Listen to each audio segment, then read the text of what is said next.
4 tips for dealing with passionate eating when want to lose weight.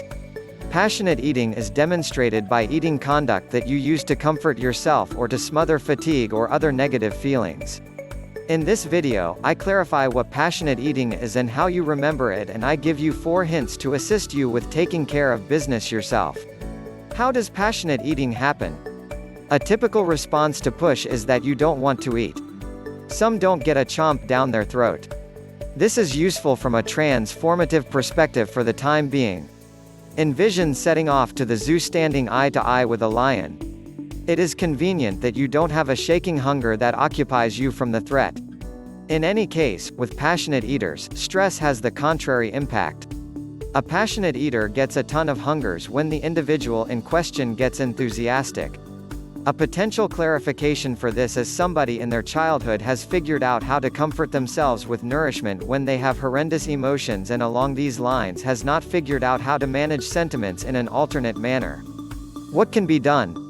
Luckily, it is conceivable to take care of your passionate eating conduct yourself. The following are 4 helpful hints. Tip number 1, keep a nourishment journal. Typically, passionate eaters have less understanding into what's going on in their body, and they are less ready to perceive what precisely they feel.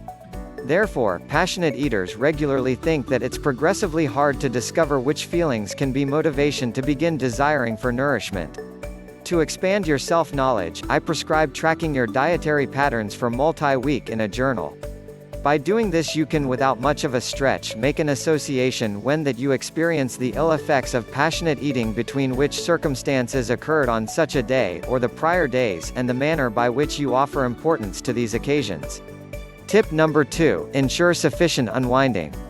Another reason that expands the danger of passionate eating is pressure and unevenness. Ladies with a family specifically experience a great deal of weight and spot levels of popularity on themselves. They need to carry on consummately in various jobs: mother, worker, accomplice, and what's more, they likewise need a thin figure. They regularly dismiss during the day and possess little energy for unwinding.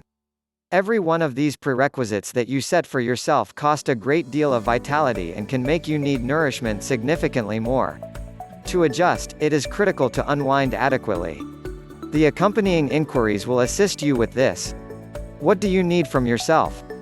Which exercises cost you vitality and give you stress? How might you take a shot at this? What can or can't impact? With which exercises would you be able to unwind? I suggest composing this for yourself and arranging time for it. In particular, when will you set aside a few minutes for it? When will you start? Another significant viewpoint is rest. It is safe to say that you are adequately refreshed during the day?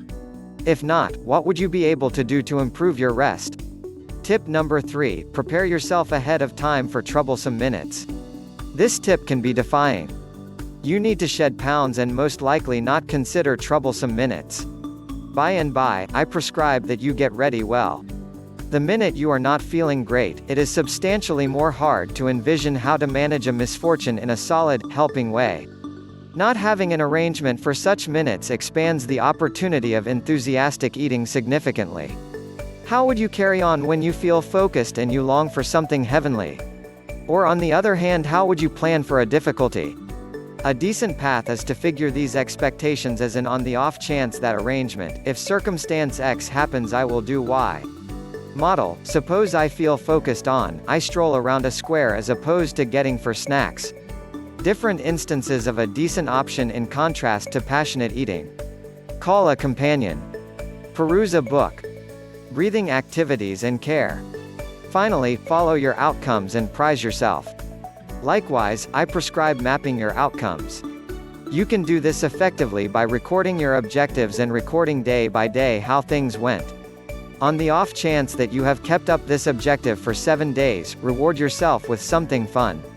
For instance, purchase a magazine or go to the film. Hope you enjoy this video.